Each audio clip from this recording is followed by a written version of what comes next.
Boldness that we're talking about in this prayer, the prayer "Make me bold," it's not a personality trait.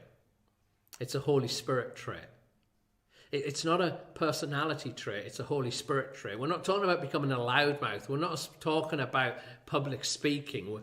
We're just talking about speaking with strength and courage and confidence. And it might be in the public with lots of people. It may be just one-on-one. It can be done quietly, but it's spoken with strength. I mean, did you notice what it said actually in the story? It was just before the bit that Peter read for us. In verse 13 of Acts chapter 4, when the Peter and John are with the authorities and they're talking to them and challenging them, it says this, it says, they were amazed when they saw the boldness of Peter and John. When they saw them, they were amazed. And it says this, he said, they were amazed because Peter and John were ordinary men with no Bible training. He said, these are just ordinary men. They haven't been trained in the kind of Bible and known the scriptures. And these were the kind of religious authorities that had all the education, in our terms, the PhDs and the university. That's where their boldness comes from. It came from their knowledge and their status. But they're looking at Peter and John, who just used to be fishermen. They haven't done any study. And they're speaking with boldness, and they're amazed by it. And they're called ordinary men, meaning unschooled men. The Greek word there is apparently idiots. And you can guess what words we get from that for idiots. These are just idiots. They just don't know anything. And yet they've got this boldness because it comes from the Holy Spirit. It doesn't come from education. It doesn't come from qualifications. Their boldness comes from the Holy Spirit. Jesus himself says, my Holy Spirit's going to come upon you. And you're going to be my witnesses. You're going to kind of share what I've told you with other people. And it's your Holy Spirit that's going to come, that's going to enable you to do that. And then at the very end of the prayer, very end of the story that we had, what Peter read for us, verse 31 says there's this, after they'd prayed, so they'd prayed this prayer, consider their threats and make us bold in speaking your word.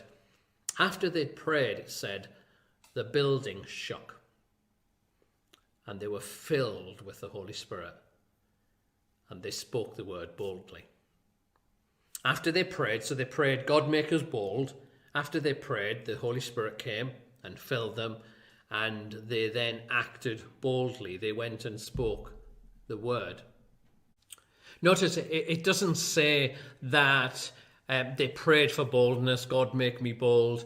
And then they put on a worship song to worship about being bold. Or it doesn't say they said, God make me bold, and then they did a Bible study on bold or researched the Greek word on bold or something like that. It doesn't say they prayed the prayer, God make me bold, and then they went and watched a message on being bold. It says this, it says they prayed for God to make them bold, and then they acted boldly. And the thing about the Holy Spirit coming upon us when we say, God make us bold, and we invite the Holy Spirit to come, it's not like we get a bucket of boldness. You won't feel bold. You won't feel courageous. You won't feel you've got everything you need. And in my experience, actually, the boldness only comes as you take a step. You don't get the kind of filled up and so you feel all strong and bold. It's actually, you pray, God, make me bold. And then you take a step and the boldness comes, the courage, the strength. Because this is why it's called Dangerous Prayers, this series. Because if you pray this prayer, which is just simply these words, make me bold. I'm going to invite you to pray it every day this week. If you pray this prayer, make me bold, what's going to happen is this. You're going to get opportunities to be bold. That's why it's a dangerous prayer. It's never safe following Jesus.